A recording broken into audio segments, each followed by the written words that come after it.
Zone.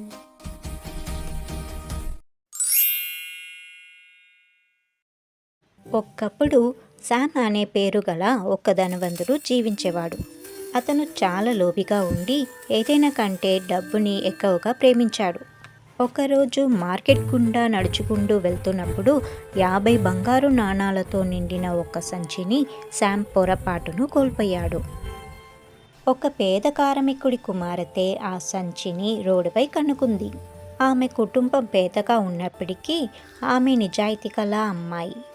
ఆమె ఒక్క బంగారు నాణెం కూడా తీసుకోకుండా ఆ సంచిని శామ్ దగ్గరకు తీసుకువెళ్ళి తిరిగిచ్చింది. కానీ శామ్ నిజాయితీ లేని వ్యక్తిగా ఉంటాడు. అతను, ఈ సంచిలో 75 బంగారు నాణేలు ఉన్నాయి, మిగతావే నువ్వే దొంగిలించి ఉండాలి అని అన్నాడు. ఈ విషయం న్యాయమూర్తి వద్దకు తీసుకెళ్లబడింది. తెలివైన న్యాయమూర్తి శామ్ యొక్క లోపాన్ని అర్థం చేసుకున్నాడు. అతను శామ్ 75 బంగారు నాణేలను కోల్పోయి ఉంటే ఈ సంచిలో 50 బంగారు నాణేలు మాత్రమే ఉన్నందున ఈ సంచి అతనిది కావడం సాధ్యం కాదు అని అన్నాడు. అందువల్ల ఆ నిజాయితీ గల అమ్మాయికి, ఆమె తండ్రికి ఆ సంచిని న్యాయమూర్తి ఇచ్చాడు. మిత్రులారా, తన లోభం కారణంగా శామ్ అన్నింటినీ కోల్పోయాడు.